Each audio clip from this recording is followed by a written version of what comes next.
അടുത്ത portion make your own protractor. You may have wondered how the different equally spaced markings are made on a protractor. We will now see how we can make some of them. അപ്പോൾ നമ്മൾ നമ്മുടേതായിട്ട് സ്വന്തമായിട്ടുള്ളൊരു protractor ഉണ്ടാക്കാൻ പോവുകയാണ്. അപ്പോൾ എങ്ങനെയാണെന്ന് ഞാൻ പറയാം. Draw A circle of A convenient radius on A sheet of paper. Cut out the circle. A circle or one full turn is 360 degree. അപ്പോൾ ഒരു സർക്കിൾ എന്ന് പറയുന്നത് 360 ഡിഗ്രി ആണ് എന്നുള്ളത് ഞാൻ കഴിഞ്ഞ വീഡിയോയിൽ പറഞ്ഞിരുന്നു. അതായത് നമ്മൾ ഏതൊരു സർക്കിൾ എടുത്താലും അത് എത്രയായിരിക്കും? 360 ഡിഗ്രി ആയിരിക്കും. ഒരു ഫുൾ ടേൺ ആയിരിക്കും. അപ്പോൾ അത് 360 ഡിഗ്രി ആയിരിക്കും. Fold the circle to get 2 equal halves and cut it through the crease to get the semi circle. Right 0 degree in the bottom right corner of the semi circle.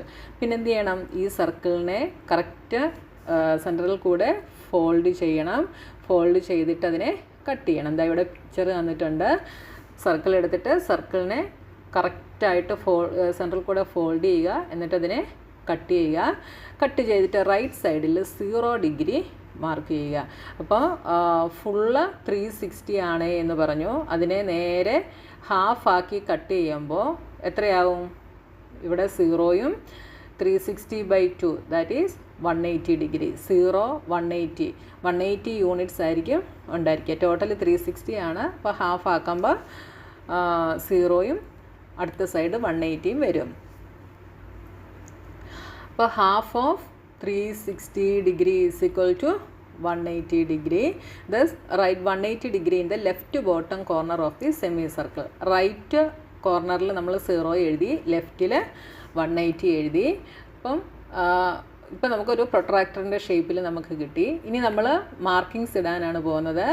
Fold the semi circle sheet in half are shown in figure to form A quarter circle. അപ്പോൾ ഇനി എന്ത് ചെയ്യും? ഇനി ഇതിനെ വീണ്ടും ഇങ്ങോട്ട് വെച്ചിട്ട് ഹാഫായിട്ട് നമ്മൾ ഫോൾഡ് ചെയ്യും. അപ്പോൾ 180 ഡിഗ്രി ആയിരുന്നു. വീണ്ടും നമ്മൾ ഫോൾഡ് ചെയ്യുമ്പോൾ എന്താ സംഭവിക്കുക? ഫുൾ ടേണിൻ്റെ പാതി മടക്കിയപ്പോൾ ഫുൾ ടേണിൻ്റെ ഹാഫായിരുന്നു. വീണ്ടും ചെയ്യുമ്പോൾ എന്താവും? ഫുൾ ടേൺ വീണ്ടും ഹാഫ് കൂടെ നമ്മൾ മടക്കിയാണ് ചെയ്യുന്നത് അല്ലേ? അപ്പോൾ 1/4 ആവും. ഫുൾ ടേണിൻ്റെ 1/4 ആവും. അപ്പോൾ 1/4 ഓഫ് 360 ഡിഗ്രി. അല്ലെങ്കിൽ നമുക്ക് എന്ത് പറയാം? ഹാഫ് ഓഫ് 180 ഡിഗ്രി എന്ന് വേണമെങ്കിലും പറയാം. നമുക്കിപ്പോൾ നമ്മുടെ ഈ 180 ഡിഗ്രിയേ ഉള്ളൂ. അപ്പോൾ നമുക്ക് എന്ത് പറയാം? 180 ഡിഗ്രിയുടെ ഹാഫ് എന്നും പറയാം. അതെന്താണ്? 180/2 ഈസ് ഈക്വൽ ടു 90 ഡിഗ്രി. കണ്ടോ? ഹാഫ് ടേൺ, അതായത് half of 180 that is 90 degree. അതാണ് സെൻട്രൽ കൂടെ പോകുന്ന ഈ ആംഗിൾ. ഈ ലൈൻ 90 ഡിഗ്രിയാണ് വരിക കേട്ടോ. അപ്പോൾ നമുക്ക് 0 കിട്ടി, 90 കിട്ടി, 180 കിട്ടി. ഇനി നമുക്ക് ബാക്കിയുള്ള ആംഗിൾസിനെ കണ്ടുപിടിക്കണം. അതിന് വേണ്ടി ഇനി നമ്മൾ ചെയ്യുന്നത്, അപ്പോൾ നമ്മൾ ഇത്രയും പോർഷൻ 90 എന്ന് കിട്ടി. ഇനി ഈ പോർഷനെ നമ്മൾ എന്ത് ചെയ്യുന്നു? വീണ്ടും നേരെ പാതിയായിട്ട് നമ്മൾ ഫോൾഡ് ചെയ്യുന്നു. അപ്പോൾ എന്താവും? 90യുടെ ഹാഫ് ആവും. Half of 90 degree. അതെന്താ വരിക? 90/2 ദാറ്റ് ഈസ് 45 ഡിഗ്രി എന്ന് വരും. അപ്പോൾ 90യുടെ നേരെ ഹാഫ് ഇവിടെ നമുക്ക് 45 കിട്ടി. അപ്പോൾ അടുത്ത സൈഡും ഇപ്പുറത്തും എന്ത് വരും? നമ്മുടെ പേപ്പറിൻ്റെ ഈ ഒരു സൈഡിലും ഇവിടം തൊട്ട് ഇവിടെ വരെ നേരെ പാതിയായിട്ട് മടങ്ങും. അത് നമുക്ക് ഈ മെഷർമെൻറ്റ് എത്രയാണെന്ന് കണ്ടുപിടിക്കാൻ എന്ത് ചെയ്യാം? ഒന്നെങ്കിൽ നമുക്ക് 180യിൽ നിന്ന് 45 സബ്ട്രാക്റ്റ് ചെയ്യാം, അല്ലെങ്കിൽ 90യുടെ കൂടെ 45 ആഡ് ചെയ്യാം. ഇവിടുന്ന് ഇങ്ങോട്ടാണെങ്കിൽ 90യുടെ കൂടെ 45 ആഡ് ചെയ്യാം. ഇവിടുന്നാണ് നമ്മൾ നോക്കുന്നതെങ്കിൽ 180യിൽ നിന്ന് 45 സബ്ട്രാക്റ്റ് ചെയ്യാം. എങ്ങനെ ചെയ്താലും നമുക്ക് എന്ത് കിട്ടും? 135 ഡിഗ്രി എന്ന് കിട്ടും. അപ്പോൾ നമുക്ക് ഇത്രയും ആംഗിളുകൾ നമുക്കിവിടെ കിട്ടി.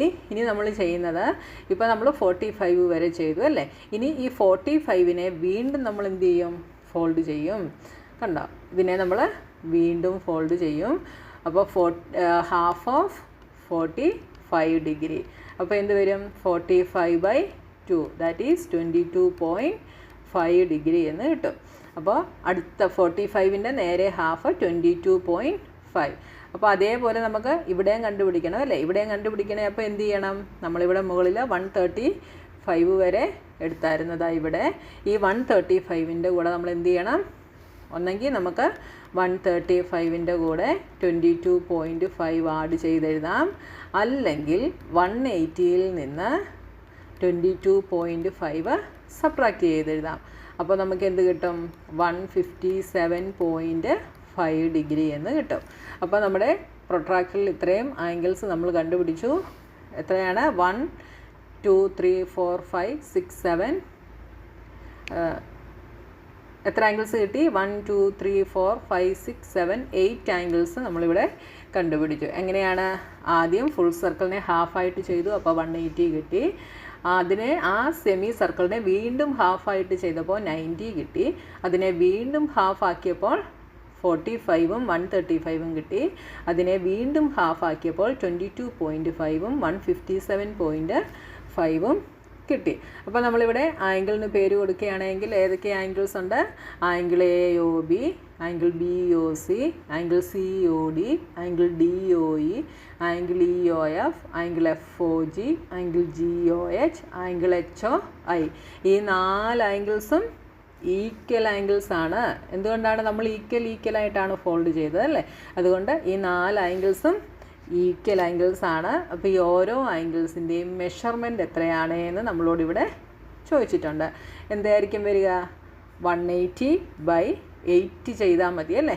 180 ആയിരുന്നു നമ്മുടെ സെമി സർക്കിൾ, അതായത് പ്രൊട്രാക്ടറിൻ്റെ ഷേപ്പിലുള്ള ഇതിനകത്ത് 180 ഡിഗ്രി ആയിരുന്നു. അവിടെ നമ്മൾ 8 പാർട്സായിട്ടാണ് ഡിവൈഡ് ചെയ്തത്. അപ്പോൾ 180/8 ചെയ്താൽ നമുക്ക് കിട്ടും. എത്രയായിരിക്കും വരിക?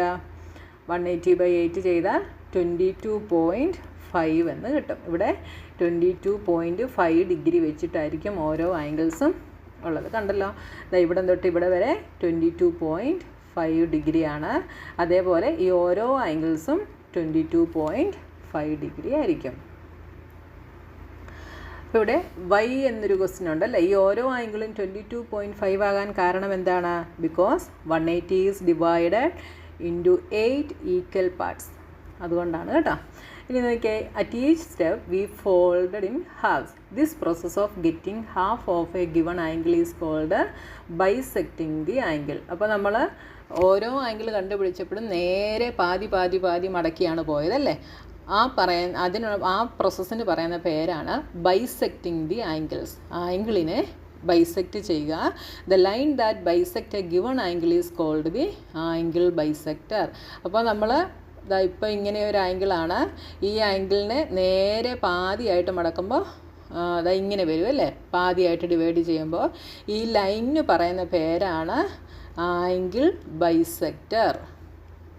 ആംഗിൾ ബൈസെക്റ്റർ. ഈ പ്രോസസ്സിന് പറയുന്ന പേരാണ് ബൈസെക്റ്റിംഗ് ദി ആംഗിൾ. ഓക്കെ. അപ്പോൾ ബൈസെക്റ്റർ എന്ന് വെച്ചാൽ ഈക്വലി ഡിവൈഡ് ചെയ്യുക എന്നാണ് അതിൻ്റെ അർത്ഥം കേട്ടോ. അപ്പോൾ ഇനി ഫിഗർ ഇറ്റ് ഔട്ടുമായിട്ട് നമുക്ക് നെക്സ്റ്റ് വീഡിയോയിൽ കാണാം.